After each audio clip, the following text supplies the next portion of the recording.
Doncic stuck in the corner. This is when he's at his best, when he's improvising. Oh my goodness. Stop it! Luka was in his magic bag last night against the Bucks. But what if I tell you that I found proof that Doncic is somehow aging faster than the regular NBA player? And by aging faster, I don't mean biologically. His hair is not turning gray anytime soon, but his behavior on the court is tending to be similar to a player in his mid-30s rather than a 26-year-old entering his prime. You see, Luka has been going through a change in his shot selection over the last couple of seasons. I gotta give a big shout out to this Reddit user who did a complete case study on this that inspired me to make this video. Let's start with the simplest stats of them all, the number of dunks by year. You can see what I'm talking about. Rookie Luka went up and threw it down 25 times, and some of them were sheesh.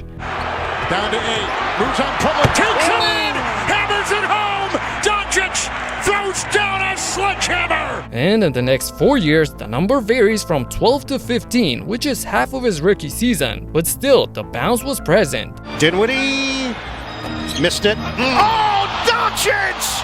A grown man's jam on the follow! Luka maneuvers away from the closeout.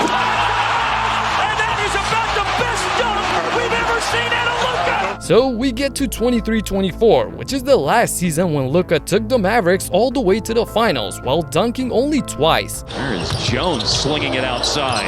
And then Luka sees a gap to drive. He kinda looks like Jokic's little brother. And don't forget that epic fail from the All-Star game. Uh-oh. What? That was multiple flat tires. And we've come to this season and the only time Luka dunked in a game, if you can call this a dunk anyway. Don't get me wrong, dunks are a personal choice. Some people are even having an inner battle with it. I pick and choose when I dunk. If I feel like dunking, I dunk, but I don't want to. I didn't even want to dunk earlier tonight, but John, the late game situation.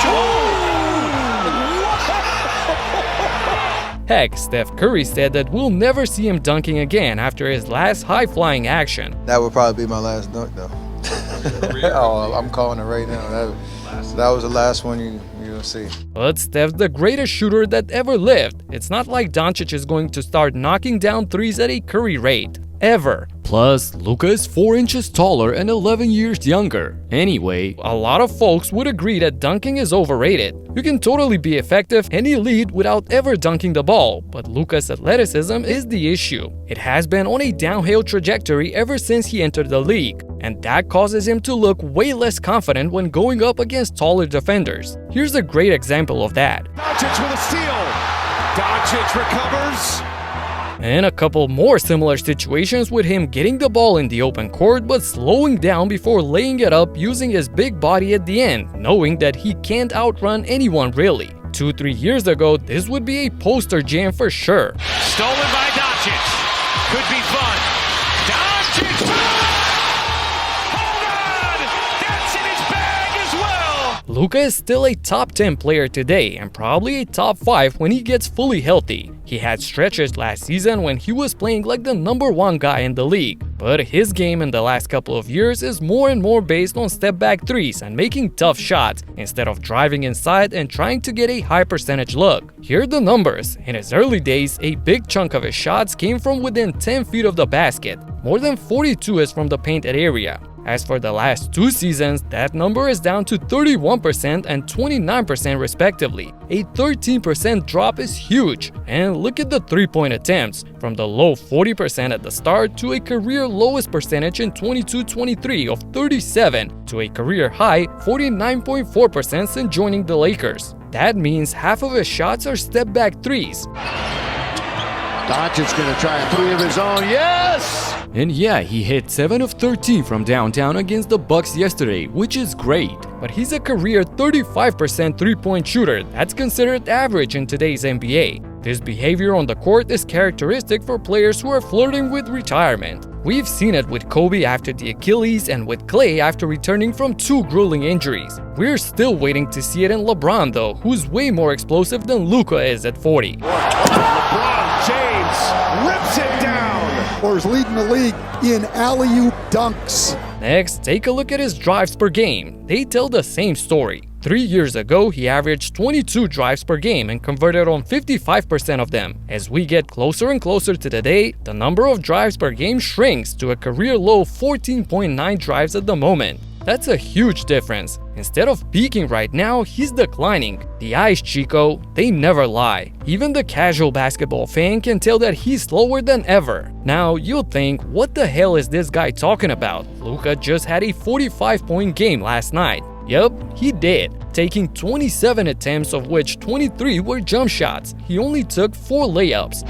Heat check right here. And Doncic goes and scores, and he's got 23 points. Right here, he overpowers Green, who's probably half his weight, and lays it high off the glass over Lopez. In transition, he caught Prince off guard with the first step, who recovered quickly, but Luka was able to hold on. Doncic gets by Prince. Doncic hangs and scores. And this was pure wizardry, but it's 99% IQ and 1% athleticism. Luka Doncic fakes the pass behind the back. Plus, the Bucks were up by 20 in garbage time. And the last layup attempt of the night, Doncic underhanded to bottom backboard, didn't get it off.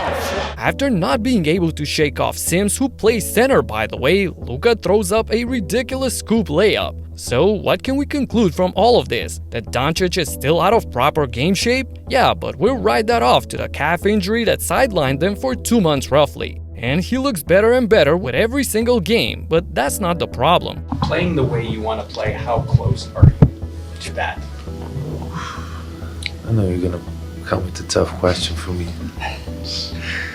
I mean, obviously not there yet, but I think today a little bit more. And like I say, every day a little bit more, but still not there. Gotta get some things off my body, get them to feel better, and be ready. Luka looks like he completely lost his burst and bounce, and that's not something you gain or lose in a couple of months. That's years and years of not taking care of his body the way a professional is supposed to. The way LeBron does it, or Durant, Steph Curry, you name it. It's a different thing with Jokic. Although he's less athletic than Doncic, Nikola dominates games with his inside presence. Doubled Jokic, and he always makes the right play. Westbrook with the easy layup, his 5th assist. Well, the Nuggets, who once led by 17, up against it now. Jokic off the glass. He has exceptional footwork and is very quick at the center position. And most important of all, he's not relying on his three-point shooting. Even though his percentages are far better this season, he's taking what the defense is giving him, as opposed to Luka, who tends to force the outside shot a little bit too much. I'm not saying he's done, or for goodness sake that Nico was right to trade him away. Not at all. We all love Luka. I just want to see him blooming into his full potential. I truly believe that if he gets his quickness and explosiveness back, he can be the best player in the NBA.